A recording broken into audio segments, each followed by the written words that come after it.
I've got the Lexus RX 350 out here today. It has been a phenomenal car, and these are some of the running costs of the Lexus RX 350.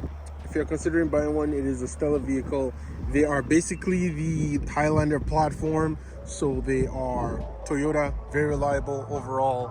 I generally haven't had any issues with the Lexus over the past few months now that we've owned it. It's been reliable. It's done everything, started every time. All the issues that I listed in the first video that I said were things that I was going to try to fix. I haven't had time to fix any of them, but the car has performed every time, every day that we've needed to use it. It's very windy out here, so I apologize. I don't know how the audio is going to turn out. In fact, I've been driving the car around with pretty much a check engine light at this point, but it's a Toyota, so it starts every time. One of the expensive parts of owning the Lexus has been insurance. It is a luxury car. They are quite expensive to insure. They also get stolen quite a lot, so it's not really cheap. When we try to insure this, they wanted us to put a tracker in the car. We didn't do that. Knock on wood, it's still here. It's not going to be stolen, but they are quite expensive to insure. I think over the year, this is roughly around $2,800 to insure one of our more expensive vehicles on the fleet for sure. Also continuing on the luxury car segment, it is a V6. Unlike your regular 2-liter turbocharged vehicles, it does consume quite a bit of gas. It displays the MPG on the screen. I don't know it off the top of my head, but it is one of the thirstier vehicles that I've had in recent time. You will be spending quite a bit on gas. Maintenance on the car. One thing that I should mention, but I haven't really done anything about, is maintenance.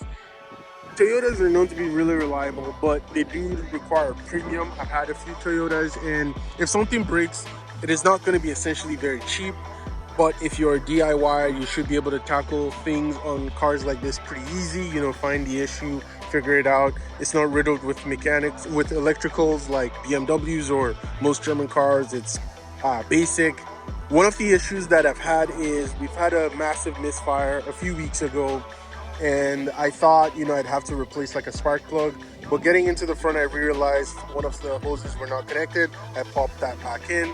I updated the filters, changed the filters in the cabin and in the engine. That's been something that I wanted to do. I haven't done an oil change, so I think in the next video, next week, I will be doing an oil change because I need to change the fluids, the engine, the transmission fluid, and be posting that shortly as well. So maintenance is a thing that you need to be mindful of, but you're driving a Toyota, so it's fairly straightforward and easy to accomplish. Driving the RX 350, I have no complaints. It's not the fastest car. It's not the most comfortable. It doesn't do the best on turns. So don't expect like BMW, Mercedes level of luxury or anything like that. But what I would say for my needs, it's a stellar vehicle. I've got leather seats in and out. I've got all the creature comforts, heated and cool seats, all that stuff. Living with this is fairly easy. From a luxury perspective, basic luxury needs I have. Bluetooth, yes. Cars from 2014, 2015. I don't have adaptive cruise control. I don't have your Apple CarPlay and Android Auto. All those basic new creature comforts I don't have, but the Bluetooth, we've got fancy folding mirrors, heads-up display for the kilometers that I'm running. All that stuff I have, and I'm okay with it. The heated and cooled seats works in the summer and the winter, so that's also a plus. There's really nothing, out of the ordinary that I want that I don't have. Apple CarPlay and Android Auto is a good one that I wish I had, but I don't have it, but I'm okay with it. It drives really nice, guys. I can't complain too much. It does what I need it to do. It's not sporty, that's okay. It's not ultimately too quick. It's quick enough, merging on and off the ramps.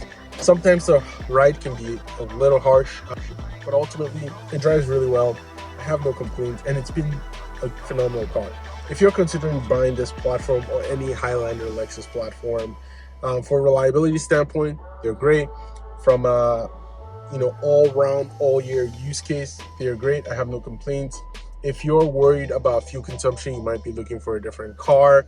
And if you're worried about insurance rates, you might be looking for a different car. That's it. That's living with my RX 350. It's a short video. If you enjoyed the video, like, comment, subscribe, and I'll see you guys your next one. Cheers.